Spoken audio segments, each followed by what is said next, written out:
Good morning. Your Excellencies, honored guest, ladies and gentlemen.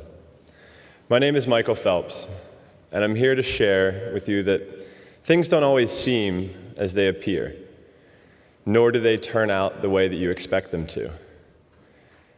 I didn't know it at the time, but 4 years ago, things were happening in my life that indirectly led me to standing on a stage in Qatar in front of some of the world's leading healthcare experts.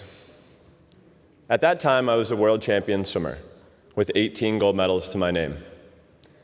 I've been competing for 18 years, and I don't think I'd be boasting too much if I said that I became pretty good at the sport that I devoted a huge amount of my life to. I'd enjoyed great professional success up until the point, but in 2014, none of that mattered. I was so down on myself that I spent 5 days alone in my room, and quite frankly, I didn't want to be alive. I saw myself as worthless and as someone who had let down so many people that I cared most about.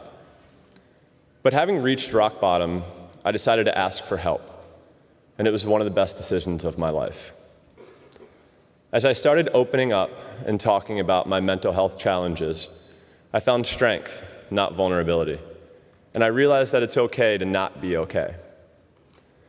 An estimated 1 in 5 people in the world suffer as a result of mental health issues. When depression hits, it can be debilitating, and it can feel like nothing really matters. Sometimes my greatest accomplishment was just getting out of bed. Compare that, winning a gold medal was pretty easy. Some stick their heads in sand. I mostly kept mine underwater. In the pool, I could focus on being a great athlete and pushing myself physically, but I was punishing myself emotionally and masking my anxiety and my depression.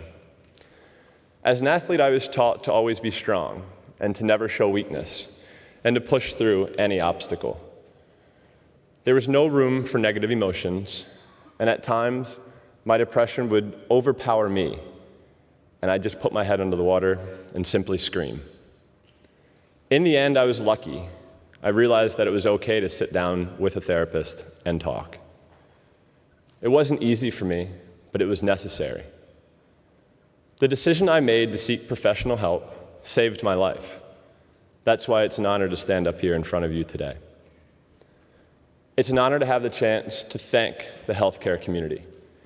I'm grateful for the chance to play my part in opening up the conversation about anxiety and depression, and removing the stigma associated with this area for mental health.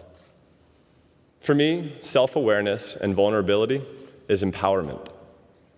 I know how difficult it can be for people to discuss and confront mental health challenges.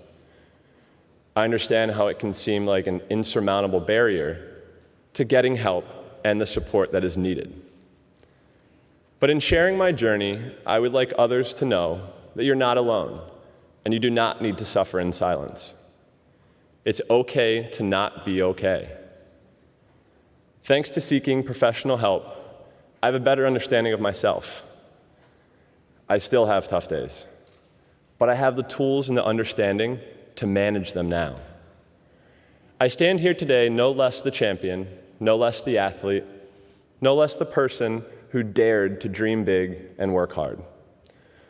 While the medals I've won are very special, they pale in comparison to the efforts that myself and all of you are doing to help save lives by empowering people to seek the help and support they need in addressing mental health. The challenge is before us, but together we can make a difference. Thank you.